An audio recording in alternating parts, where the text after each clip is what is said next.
Hello, everyone, and welcome to another episode of the Echelon Cycling Podcast. This is the podcast where we talk about what's happened in the week and speculate, well, the week ahead as well. As always, I'm joined by Outdo creator Patrick and also our token Yorkshireman and Mr. Kurgo himself from the Cycling Dane, Ewan Wilson. But yeah, I mean, it hasn't been an exhilarating week. Okay, let's just elephant in the room. I'm not sitting in my own room right now. Mallorca's behind me right now because I did the 3-1-2. But I mean, that aside, yeah, how has the week been for you guys in terms of what stories? Is there anything noteworthy? A cat? I can't. I finished my exams. Just side note, but look, that's just a thing. So I may not have to never do an exam ever again, which I'm super happy about. But yeah, it was cool because I had kind of like Romandie on the side. Romandie was. We said last week Romandie silly season, and it didn't disappoint me.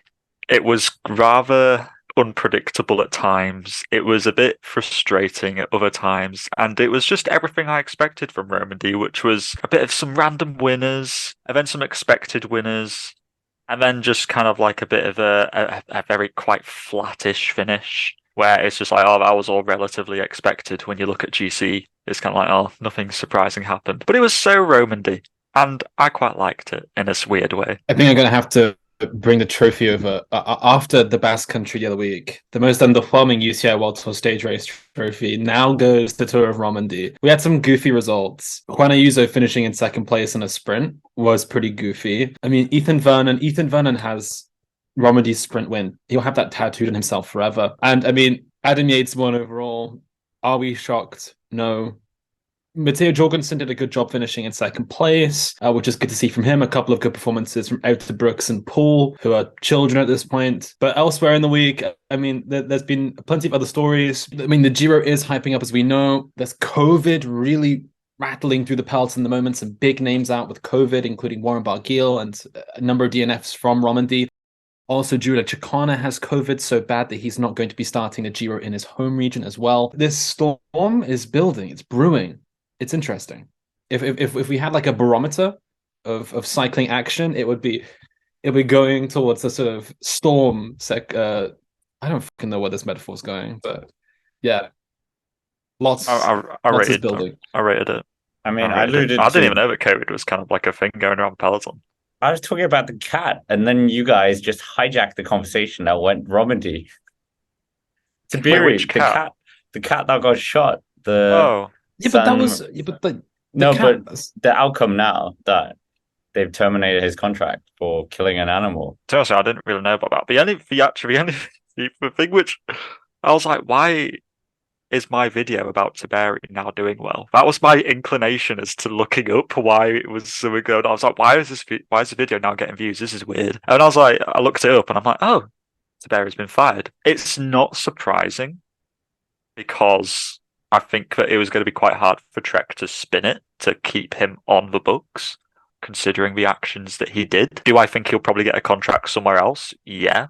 I think he probably will do. I think that he's a very talented rider and he's made a very stupid decision in the things that he's done. But I think that there'll probably be a team which will look past the slightly controversial ethics of his decisions and they'll probably be like, this guy's great. We could get his results. He killed a cat, but we'll look past that. However bad him killing the cat is, which it is bad. But I reckon somebody, there are plenty of Italian teams which will probably go pick him up, I reckon.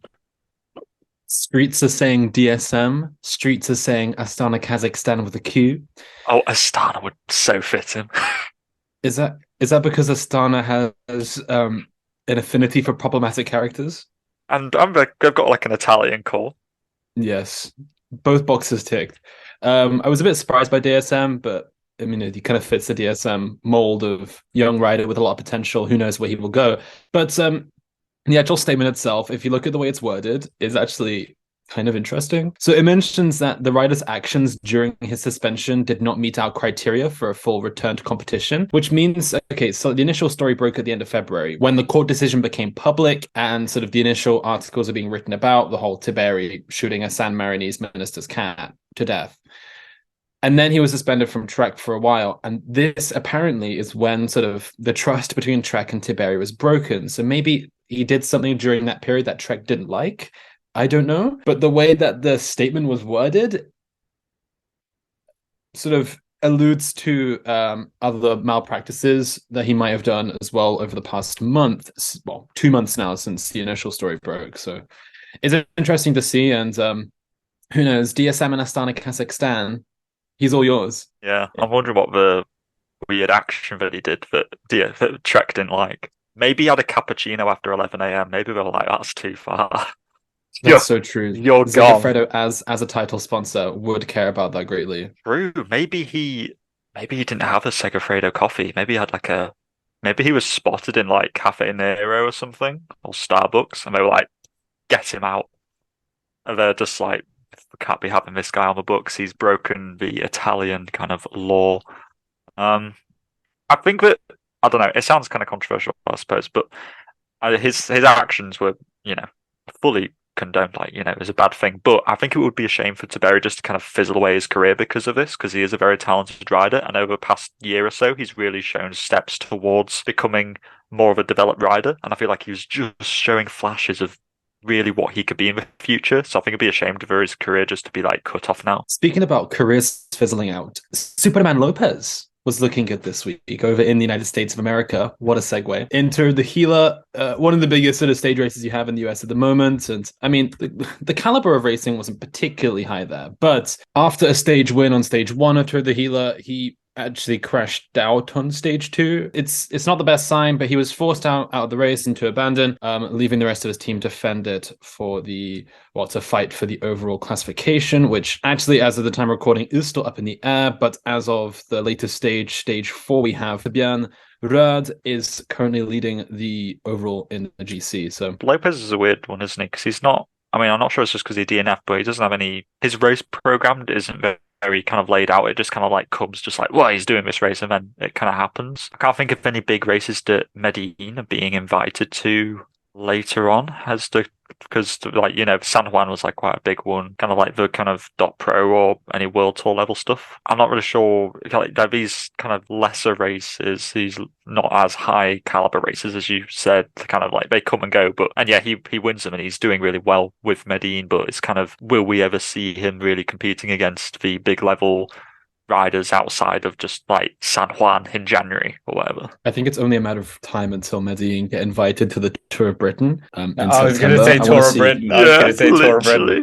I want to see Superman Lopez in attacking Gloucester away in Essex, in Harlow on stage 6. This is what I want to see out of the Tour of Britain later this year. If they want headlines, if they want clicks, this is what you should do.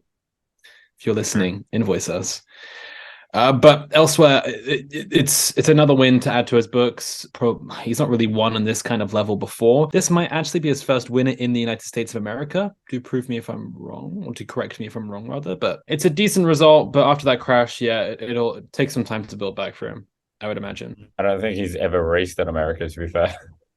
But yeah, no, he hasn't won in the America before, and Pro Cycling Stats doesn't count 2.2 races, so he still hasn't. But I mean, what does he actually do? Because it's like we saw in San Juan, he's still one of the best climbers in the world. We know he's podiumed the Giro, the Welter. I mean, it's a shame really that he's in the peak or near his peak or whatever, and he's just gonna fizzle out in a Conti team. Hollis and Pantano is coming back to this team as well. Oh, is he? Oh my word! It's like, I don't even know how to describe it, but that's just like the home. It's just like this Avengers Assemble of just like kind of has been somewhat still relevant Colombians. Is Quintana going here? He turned down an offer for Medellin. Oh, not. He'll come begging. Honestly, he will do. He'll be loving it. He'll see Lopez coming. He'll see Yates and Pantano coming back. Carlos Betancourt will come out of retirement or something. Oh, you can see it all happening. I don't know what to do with Lopez. The thing is, he's only contracted to Medellin to the end of this year, so it seems like it's a very volatile sort of thing where they're very much it was just a short-term thing for this year, and it just depends whether any team sees I don't know, because why won't is it just a matter of time where the kind of the stories and the things that he's been accused of and whatnot, does that just need time to sort of become less relevant and then a team will pick him up? Like, is that the only thing that's really stopping a team? I mean, what's stopping him is the fact that he left two quite high profile teams in quite well reported bad situations. Movistar with the sort of rage quit, if you will, at the 2021 Vuelta a España, then last year with the saga with Astana Kazakhstan and the whole Spain thing when he came into Spain with a suitcase filled with substances. And then that contract being ripped up as well, and him sort of rage quitting that squad, a team that he thought he was going to sort of reconcile his career with. So, I mean, for him, it's probably quite hard to find a team, but he's probably just, dare I say, killing time at Medellin. When I think about Medellin as a squad, though, it just kind of reminds me, you know, when you like go into like an old person's house, like your like grandparents, and they have like that big like china cabinet with like plates, sort of china just like stacked up for public viewing. Like they don't really serve a purpose. This is like a commemorative plate to Princess Diana, and it's just there. You're supposed to look at it and go, wow, but it doesn't really do anything. That's what Medellin feels like. We're just like looking at like these fancy mugs and plates in the form of Harlan and Pantano and Fabio Duarte, Miguel Angel Lopez, Oscar Sevilla. Like it's only a matter of time until like Julian Arredondo or one of these guys flat like jumps onto the team, and it just like this big china cabinet of like Latin American riders is building and building and building. Is that enough of a niche for them to like go forward? I mean, it's an interesting pathway. Who would pick him up in reality? Israel, Premier Tech? I mean, give it like to the year 2030 when Lopez is like nearing retirement, Israel will pick him up then. That's when they'll do it. That's their vibe. I don't really know. Realistically, there was the whole thing with Corotek or whatever, or just kind of just one of those sorts of pro cons teams which gets invites to Grand Tours and stuff. They seem to make the most sense, but it depends whether they have the budget to really accommodate a rider who has had very good results in the past. I'm not really sure where he goes from here. We'll just wait and see what comes of the end of this year. Have to keep our finger on the pulse to see if Medellin re-sign him or whether he goes somewhere else. I've hopped onto a horoscope to try to read his future. Oh my goodness. And I thought naming Princess Diana was going to be the funny thing. Yeah, here, literally. We went from the wildest analogy maybe this like a cycling podcast has ever had to horoscopes. Like honestly, let it rip. Go for it. He's an Aquarius. He's enigmatic. That's what Aquariuses are. And courtesy of horoscope.com, I should cite my sources. You're looking better than you have in months. People are responding to you favorably. You'll get some admiring glances as you walk down the street. You can't help but draw attention to yourself. Your good feeling applies not only to you, but also to those around you. Your loved ones are especially dear to your heart right now. Good. So good stuff. For him, I feel like he's just working on himself, chilling a little bit in Colombia, and he'll bounce back to Europe eventually if any European team is brave enough to take him on. May as well just ask ChatGPT what he's going to do. Hey, speaking of ChatGPT, DSM announced their team for the Giro using ChatGPT, which we were saying was like, oh gosh, another AI thing in the cycling world. It just feels so forced and unnatural, but it's just a thing. And it didn't land on Sam Welsford going there, so no, it didn't. The good thing that came of it is that I discovered a banging tune which they used in their release video, which I now have on my playlist. So thank you for DSM for introducing me to that remix song. I quite enjoy it now. But I don't know. It was kind of like an okay thing. DSM seemed to be trying to do kind of more wacky team reveals, which I kind of like in a way. I feel like it's better than just a bit of a, beige, just kind of like, here's a rider list where, hey, here you go. At least they're adding a little bit of like flair to it, I suppose. You can't, I know it's using ChatGPT or whatever, but which people do or do not hate, but I respect them giving it a go. But anyways, talking about the Giro d'Italia, who is going to win the Giro d'Italia? That's probably a good question. Who do you guys think is literally going to win the Giro? We've got the Roglic, we've got Lazov, we've got Remco Evenepoel, we've got Theo Gegenhardt. Who do you actually think who's going to win? Remco. I know it's got to be the most boring one because he is literally the bookie's favourite to win. I know Roglic is a good time trialist, but I think Remco's a better one. I think that he'll put in the 2 flat TTs. I think he'll put time into him there. We saw it in the Vuelta last year. 30k TT, put like a minute into Roglic. So that's like 50k a flap for TT before anything. That's like a minute and a half into Roglic, theoretically. And I just think that Remco's really good right now. I think that he's on flying form, and I think it's going to be real hard for Roglic to beat him. To be honest with you, that's just the nux of it. I am inclined to agree with you there. It is boring, but I would say Remco is probably going to be the favourite. He's now won a Grand Tour, so we can throw out all the hypotheticals because he's done it now. Yes, he's not won a Giro, but neither is Roglic. He should be there. I reckon he'll gain a little bit of time over Roglic, and they'll kind of stick to each other like glue throughout the race. Remco is a very good rider at limiting his losses and riding conservatively. Yes, he sometimes has a meltdown, but we haven't seen that meltdown really since early 2022 when he would like ride up there in a GC and then one day would lose 10, 15, 20 minutes. And that's him out of contention. That used to happen an awful lot. But since sort of the Vuelta last year, we haven't seen a Remco meltdown. Even at the UAE Tour, when we thought he was having a meltdown on that final climb to Jebel Hafid when Adam Yates attacked, he limited his losses to only lose about 10 or so seconds in the end, when it could have been a lot worse. Even last year's Vuelta a España at Sierra Nevada at 55,000 meters above sea level, he still didn't lose that much time, even though it looked like he was cracking hard on that climb. He lost maybe 45 seconds to a minute on that climb. So I'm quite favorable towards Remco. I think he'll be there with Roglic throughout. I think Roglic will probably win more stages just because we know how Roglic Roglifies. But in a general sense, the way that cycling is going, especially in 2023, the concentration of race victories is very much, or high-level race victories, is very much in the hands of a very small pool of riders. We spoke about them last week, and I think the only two riders who are capable of winning this race at the moment with the start list would be Roglic and Evenepoel. I don't see anybody else on the level. Unless if they crash, then it'll be Ineos. I feel it's going to be a team. It's going to be one of these super teams, or it's primarily going to be either Remco or Roglic. It should be a good one. Do you want to hear my slightly hot take? I don't think that Roglic is going to finish on the podium. Ooh.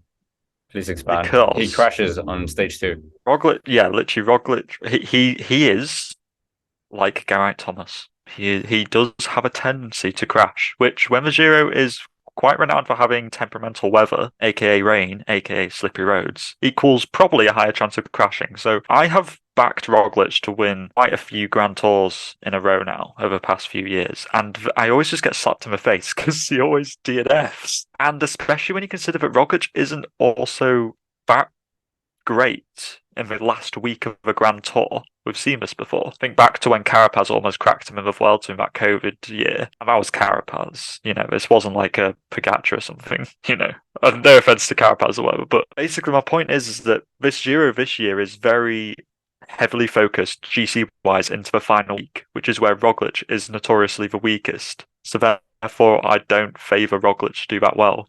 And I actually think that people like João Almeida and Teo Gegenhardt could actually finish ahead of him, because I think Roglic could capitulate in that final week on stage 19 or something when we go multiple times over 2,000 meters. I could see Roglic cracking on the Passo João and losing minutes. I honestly could see that happening. I'm with you on that one. I think that out of the two, Remco and Roglic, I would say Roglic is the one I'm more sure on there being problems. Even back in 2019, when he had that sort of star-studded build, like his build up towards that year's Giro, exceptional. I think he won Tirreno. It was him and Yates in the end. I think he won Tirreno, then he won Romandie. It was right up there in a number of high-level races. He was the best stage racer that year up until that point. Won the opening stage TT and led the race to begin with. He crashed very early on a rainy stage and ripped. I think he fell kind of on his thigh derriere area. And that sort of was okay, here we go. It's sort of baptism of fire for Roglic. And then later on in the race, there was a stage, it was a pragmatic descent, I think down to Bergamo, that stage that was won by Dario Cataldo. And Roglic crashed on the final descent of the day, and it was here we go, panic stations, Roglic is back. And it seems like this seems to happen an awful lot for him, quite like Geraint Thomas, where it does make it sort of hard to sort of back him in a Grand Tour setting. Even over the past year, the 2022 Tour de France, the 2022 Vuelta a España, Roglic crashed out of both of them. Yes, over a 1 week long stage race, he is brilliant. I would say one of the top 2-3 in the world. There's few opportunities to crash. The pressure and the tension for Tirreno Adriatico, being in a peloton for a Tirreno, is nowhere near being in the peloton of a Giro, particularly in that first week of racing. I get what you mean about Roglic. Elsewhere, though, I can't imagine Sasha Vlasov, Joao Almeida, maybe even Teo standing on that final podium in Rome with the Trofeo Centofino. I cannot see it. I think Zhao's taken a step up this year. I think that he's more consistent. He finished on the podium of Tirreno and in Catalonia. I mean, he finished sixth in Algarve, but that was a bit long ago to really be drawing conclusions. But I just think that he's looking a bit more consistent this year in comparison to last year, where something was kind of missing. I could never quite put my finger onto what it was, but I think Zhao is looking better this year. Tricky thing where UAE have about 4 leaders here as well, and like McNulty, Vine, maybe it's just those two, but those two could be, I don't know, UAE have so many people. And then they have Ackerman, who's there. Who was no support. He was looking decent in the Global Classics, but then also throw in the fact they have the Rocha here himself, Davide Formolo. It is a bit chaotic, but I always think with Almeida, like, he doesn't have that winner element to him, where like Remco Roglic, Pogacar, they all do, having that winner element where you can go into a race and think, oh yeah, he's going to win a stage. He'll be there. Not quite so sure on Joao Almeida. He's never won a Grand Tour stage. He's finished in top 10 at Grand Tours on 3 occasions. It should have been 4 if it went for COVID last year. He's been up there and thereabouts, wore the pink jersey. He's never won a stage. To win a Grand Tour, I feel like you need to win a stage. I know people have done it before without doing it, but like, come on. I don't know. There's something behind him just misses that winner element that I think other people have in this start list. I agree. I see what you mean. Well, we were talking about Remco, Roglic. We were talking about the teams as well in the preview over on the second game. And I mean, do you not think that potentially Jumbo could squash completely Soudal Quickstep in the mountains, and then Remco is isolated, etc., etc.?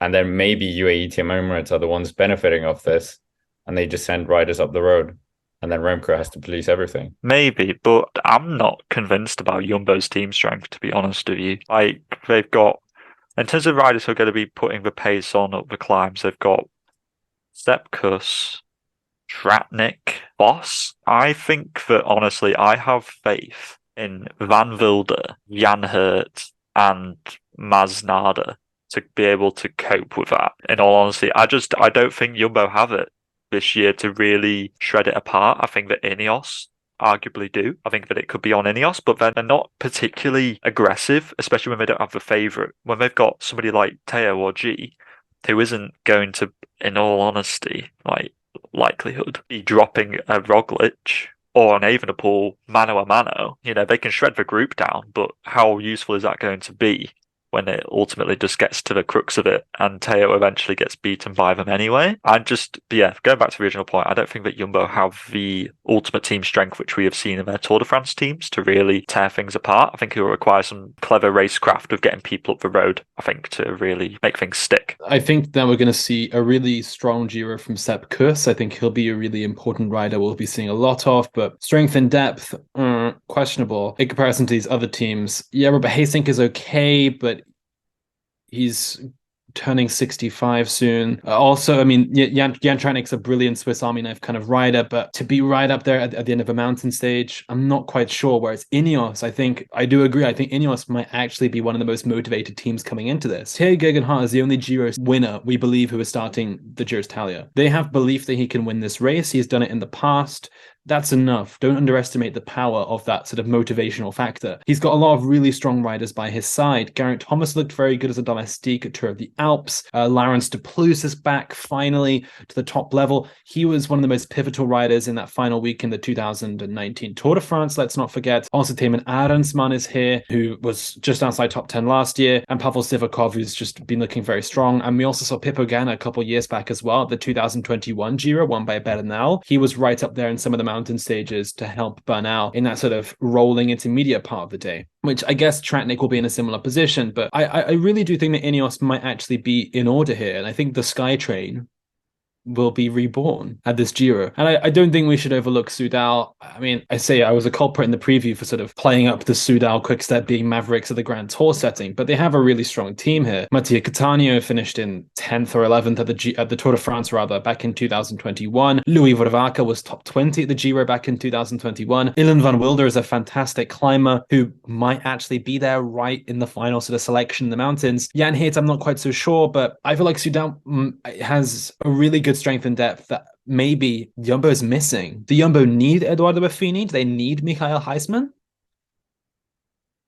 I'm not Yep. 100% convinced. Right, that's the thing. They bring in, as you say, Heisman. Yeah. Bring in Heisman, who I know, I don't get me wrong, he's a very talented rider, right? Grand Tour debutant, unproven in senior ranks, and Jumbo are here with intentions to win. Surely you'd want to send somebody with more experience who's done a Grand Tour before. I don't understand the decision. He seems like exactly the kind of rider who you'd send to the Vuelta where there's a bit less pressure, because that's what the Vuelta has been known for years, although it is certainly more competitive in recent years for sure. But it just seems an odd move. Why are you sending somebody who's and he's literally a neo pro to a Grand Tour where you're aiming to win? I just don't see how that adds up. It's so rogue. I really thought Rowan Dennis would slot into this squad, given that he's not going to be at the Tour de France. We don't believe.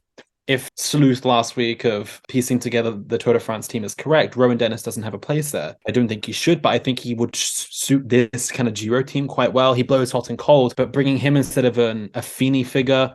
And then Hessman, he could be replaced by a number of people. Hayes Leemreizer was really good last year. Yeah, It's just it seems strange, but I am willing to be sort of proven wrong. But I certainly do agree on your foundational point that Jumbo aren't quite as strong as we might assume. I think we're taking name value more than team cohesion. There's something about this Jumbo team that feels a little bit sort of mismatchy. It's like a best of Tour de France squad with the sort of Roglic and Kuss aspect and Haysink from the sort of 2020 prime Roglic era, and they've like muddled it together with Tobias Foss, Jan Tratnik, and a couple of these others. Well, like they just kind of like fill in the gaps. I just feel like Soudal Quickstep and Ineos have more designated, specific, kind of a laid out plan and roles for the riders which they've brought. Ineos have Puccio and Ganna for the flat, switching to like Swift for like the beginning of a hill, and then like Laurens de Plus moving into Timon Lensman and Sivakov, and then Soudal Quickstep know exactly that Remco's the leader and Van Wilder's probably going to be the last man. I know the Jumbo, you can say, well, they have the exact same thing. They know that it's going to be Roglic and Kuss, but I just feel like the supporting act for Soudal, so long as they're all on flying form, we get a Jan Hurt like we had at the Giro last year. I honestly think that Soudal are stronger, and I think that, like I said earlier, I think they have a stronger leader. That's my take from it. I mean, that's a great point to shift the conversation to the points jersey. Quite an open one. We don't really have like the big Jasper Philipsen.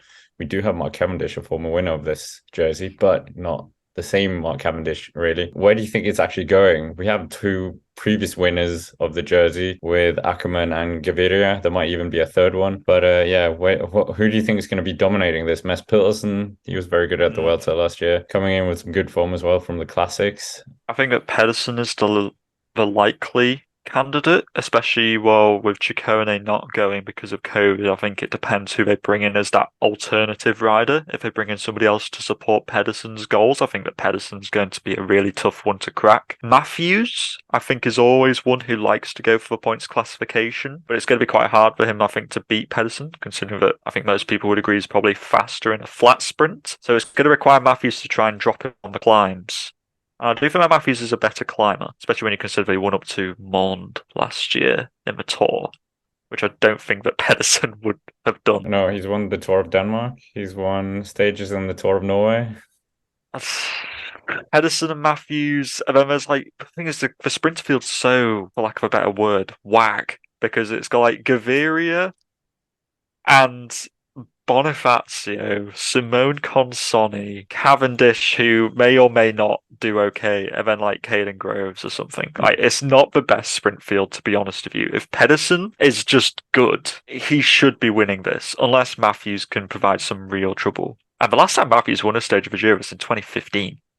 So, 8 years. I can't overlook Caden Groves. I'm sorry. He's been looking good this year so far. He's taken a couple of big level sprints, and he has the best sprint train here. Full stop. It's just fantastic. It's people just like drips and drabs of sort of people who've come from other really successful sprint trains. I'm thinking about Aldani, who was on Caleb Ewan's a couple of years back. Raman Sinkeldam, who was on Arnaud de Mars last year. Christian Sparali, who's been a great sprinter in his own right. He's got top 10s in the Giro in the past. They've got a lot of these sort of like in-betweeny guys that Albers and De Koenig really rely on these sprinting stages that always get them good results. Albers and De Koenig have never left a Grand Tour without a stage win.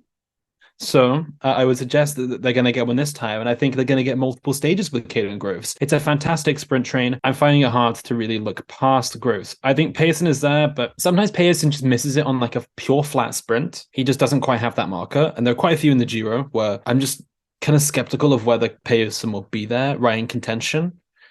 But he also similarly has a decent train with Alex Kirsch, who he's worked super closely with over the past couple of years. But we're missing like a Jasper Sterv and an Ed Turns to like really set it up, like the sort of old, well, I say old school, the very formulaic Mads Pearson sprint train that's brought him so much success. It's going to be different. And I don't know, I just feel like Groves has that train ready to send him to success. Yeah, to be fair, I think I overlooked Groves. Got that stage win of the Vuelta last year. He missed some stages of the Vuelta last year where he should have been up there. He was out of position, and I think maybe that was just a bit of like a first Grand Tour, get it out of the system sort of thing. But he got that win, which is really important, and importantly, he beat Pedersen in that sprint. And I think that you're right. He has a more designated team towards him, and it feels just a bit more coherent as a sprint train in comparison to Pedersen. So yeah, and especially Groves is not a bad climber. Like, think of like Volta Catalunya, he has got over some serious climbs, I think. Especially last year in that really rainy stage, which Carapaz and Higuita won. That was a hilly day, and I think Groves sprinted to third on that stage. So he's not just like some chunky fat boy sprinter who's just going to get dropped. He's quite versatile, and I think he'll be a good battle. Yeah, I think Pedersen, Matthews, and Groves are probably my likely kind of top three. I think if somebody won outside of those three, I'd be a little bit surprised, because there are some more versatile sprints in this race where being able to get over climbs into a breakaway or whatever, or just being able to contest a kind of reduced sprint will be very useful. I'm quite favorable towards Fernando Gaviria as well. Maybe not to win, but like at least to get a stage. Yeah. Roll back the clock, you would say. Because every now and then he just looks a little bit better. I feel like we're getting Gaviria back. Similarly, DSM have Dainese, but I mean, I like Dainese, but I don't quite see a pathway to winning Ciclamino. So I'm kind of inclined to think that it will be between either Groves or Pearson.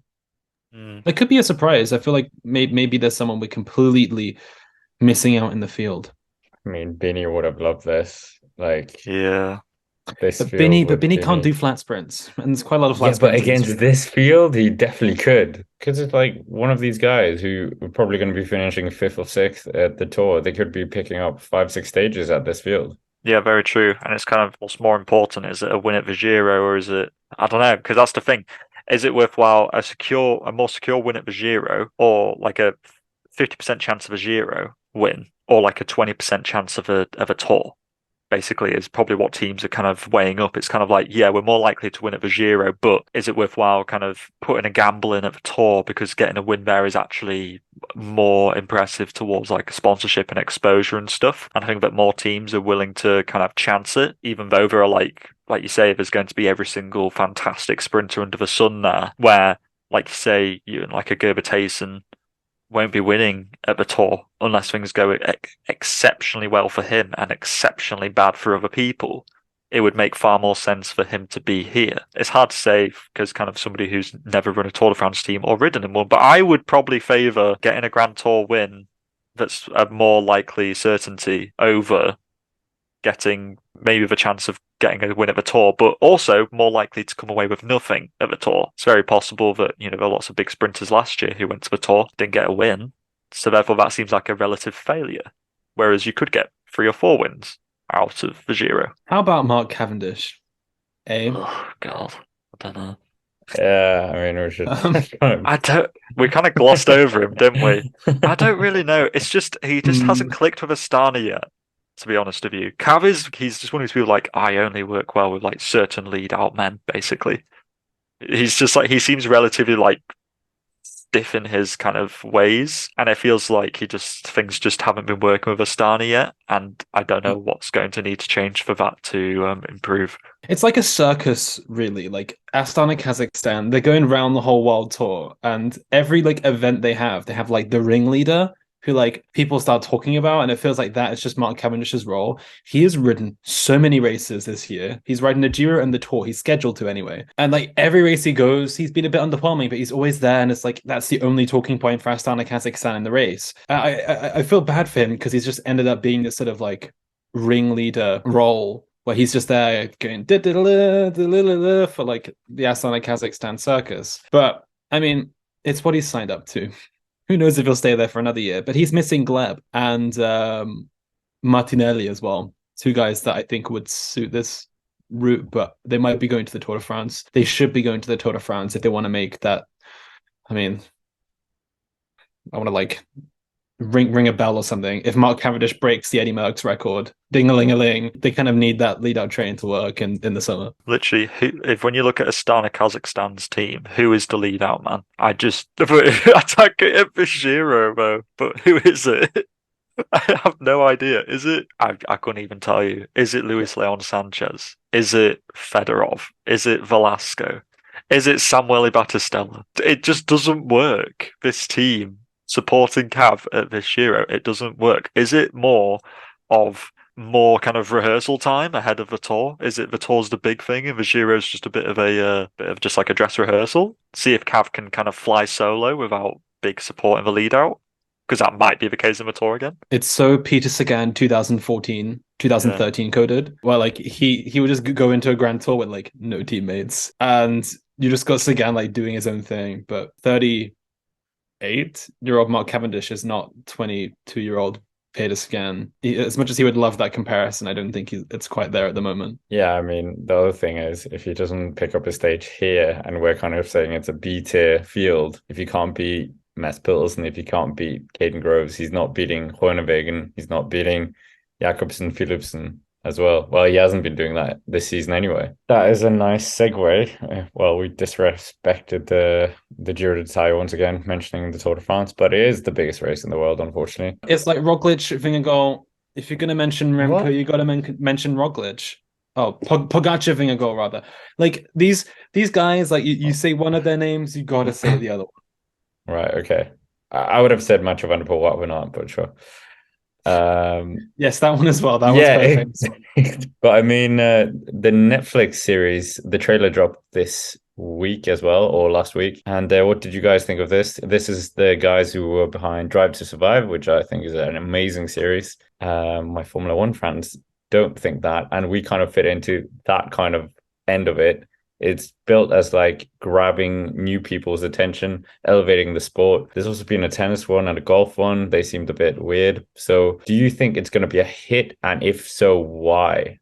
And I'll tell you why I think it won't be. Anybody who's an existing cycling fan will probably watch it. I don't mean that everybody's going to watch it, but I think most people will be interested to see what kind of extra things they might learn about what goes on in the Tour de France, because you see some stuff on teams' Instagrams and stuff which is a little bit behind the scenes, but I think people want to see the emotion. People want to see, like they saw in Drive to Survive, the fist smashing, the door kicking, the tensions being frayed. That's what we really want to see, because let's face it, I want to see if Jonas Vingegaard swears rather than what we see in his interviews, which is all very cool, calm and collected. Because I feel like riders all, apart from Cav back in the day where he steals reporters microphones and stuff, all the stuff is relatively the stage happens and nothing really kind of controversial happens, which makes cycling a little bit beige at time, I must admit, and that comes as somebody who really likes the sport. So I'm hoping that it's going to provide a bit more action. Do I think it's going to be a hit?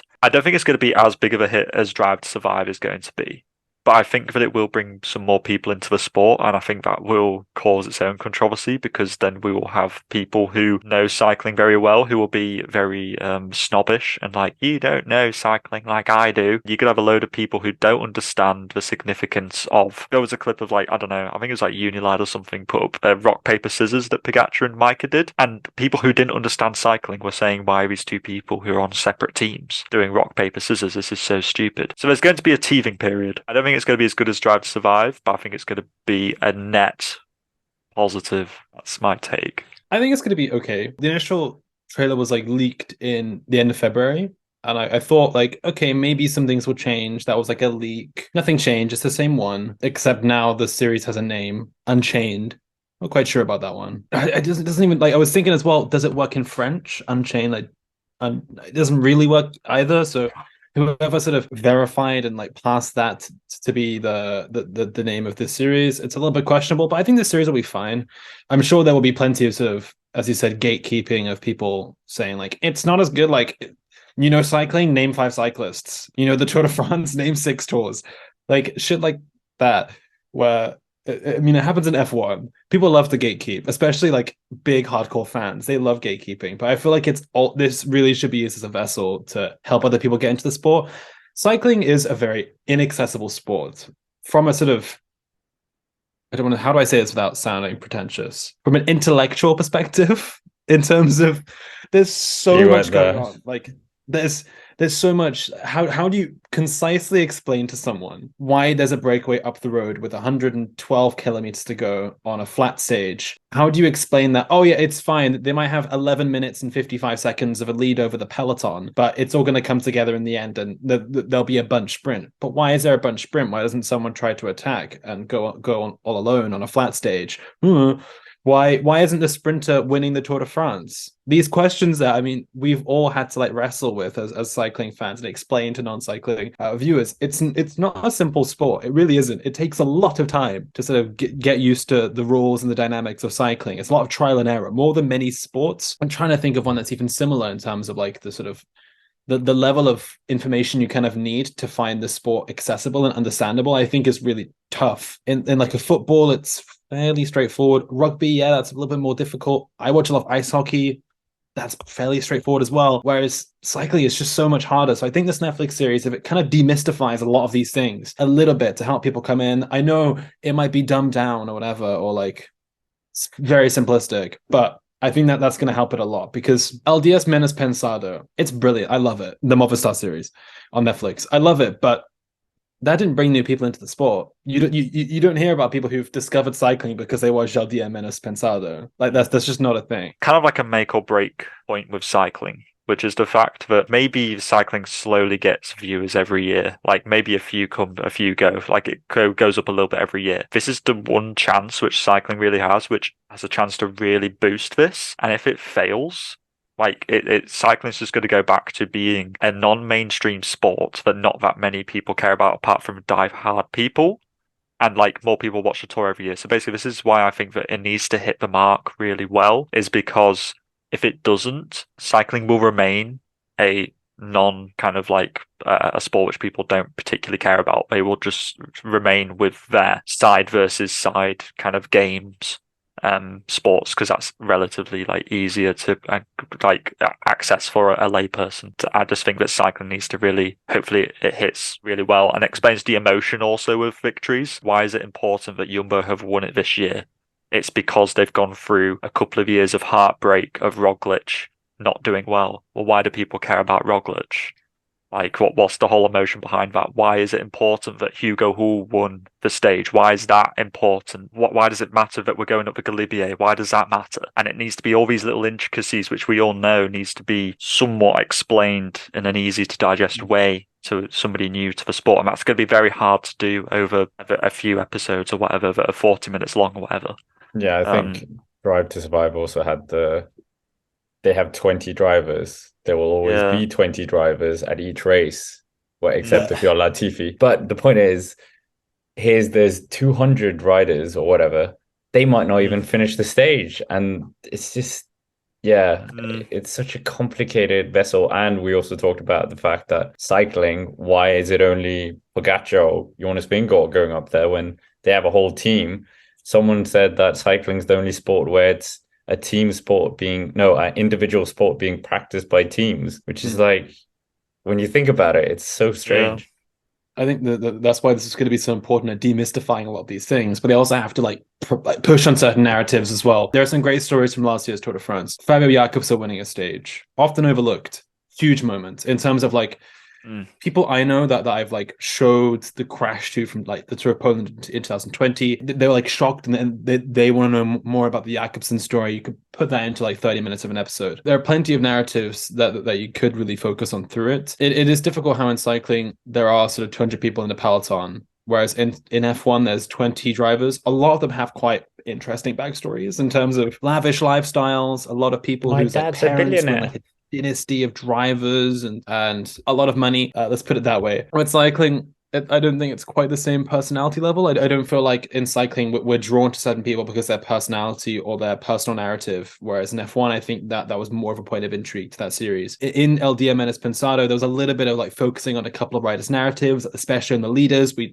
was a big bit in the first series about looking at Carapaz. They went to like his hometown in the middle of nowhere in Ecuador and talking about how he ate loads of spinach as a kid because he wanted to look like Popeye and be strong. Like you could do that kind of thing with the cyclists and the riders in Tour de France Unchained. But yeah, I mean, it's going to be a fine balancing act of making it accessible to the masses who will probably pay for a second series if there was one. It's a shame that this wasn't done when Van der Poel won up the Tour de Bretagne, because But that would have been That's super true. cool. It would have been, but the rest of that one, after Pogacar attacked in Col de Rome, True. what story do you have apart Yeah, from Pogacar just being emphatic and strong? it's true. 2021 wasn't a huge narrative year, I don't think. Apart from Van Aert with his 3 stages, but 2022, I think it's quite neat that they chose that one because there are a lot of like individual narratives and stories that you can pick up along the way. Yeah. That hopefully you also had the Cavendish almost bringing Merckx's record. That was 2021. Yeah. So there was a few in there. Yeah, it was just that the GC was lame. And the Bahrain moment. For legal reasons, we shouldn't talk about that too much. But that was a point of intrigue as well in the 2021 edition. Yeah, I'm really looking forward to it. June 6th, that's when it comes out. So it's June going to 8th. get a little bit of a lead up. June 8th. But the language question. I know some commentators have been Yes. pushing and worried about the question of language because the trailer, a lot of it's in French. You have Steve Chanel, former rider, French Eurosport commentator, who does a lot of the sort of Will Buxton style backing narrative. He's doing that a lot in the trailer. A lot of the audio was in French in the trailer. Does that mean that it's mostly going to be in French? Is that a problem for you? I don't mind so much. I find it quite nice because I'm actually trying to learn French, so it'll actually be quite stimulating in a way. But not everybody's going to be in that scenario, of course. I think that it would be it would not be that great considering that. Yeah, I think that it would be easier if it was just in English. I think that. Well, then again, people put subtitles on for a lot of things nowadays, anyways. So I don't know if it makes a massive difference, but I think it would perhaps be a bit better if. I just think it'd be nice if like Rob Hatch was doing the Will Buxton part. To be honest with you, I think that he's culturally kind of very in the know about the history of cycling, and he's very just in the know about the current state of cycling as well. So I think that he would have been a better person, perhaps, from an English-speaking perspective. But it'll be a deal breaker for some people, but not for me. But anyways, Netflix aside, I think before we go into Rider of the Week, there was a really strange incident at the Tour de Bretagne. I mean, Ewan, what happened there? Well, I actually changed my flag in the background to mark the occasion, but it wasn't much of an occasion in the end for the Tour de Bretagne. The 6th stage, it was a messy affair. The week of racing has been interesting to say the least. We've had a couple of interesting rides. Luc Lamperty won the first stage, then Rudy Barbier came back fighting, and from there we had the GC being led by Simon Pelot, a former World Tour rider. He used to ride for Trek Segafredo, now riding for the Tudor Project, the interesting team backed by Fabulous Cancellara. But on stage 6 from Chateaubriand to Plancoët, there was a mass pileup. The race went onto a very, very muddy road, and there it seemed like 2/3 of the peloton comes down. They're coming down this muddy road at quite high speeds. It's evidently wet on top. It's not a sort of gray-black road color.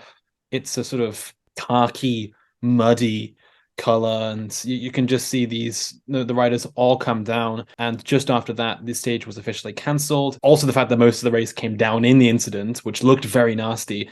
They ran out of emergency vehicles to keep the race running, even if they were to carry on going, which we've seen be a problem recently, actually in the south of France at the Etoile de Bessèges back in February. Another big crash in France that has forced a stage to be cancelled. And this one, yeah, it didn't look quite so great. We still have one more stage tomorrow, stage 7, which will round out the week of racing on Jour de Travail, Labor Day, from Péréchancé to Château d'Iron. But yeah, this was not the best advertisement for the Tour de Bretagne. Yeah, a bit of a shame. But anyway, coming to ride of the week, and I mean, it's not been the most high profile. Adam Yates is probably the highest profile victory with his Tour de Romandie, if you're counting the overall. But yeah, I mean, let's start with Patrick. Patrick, who's your ride of the week?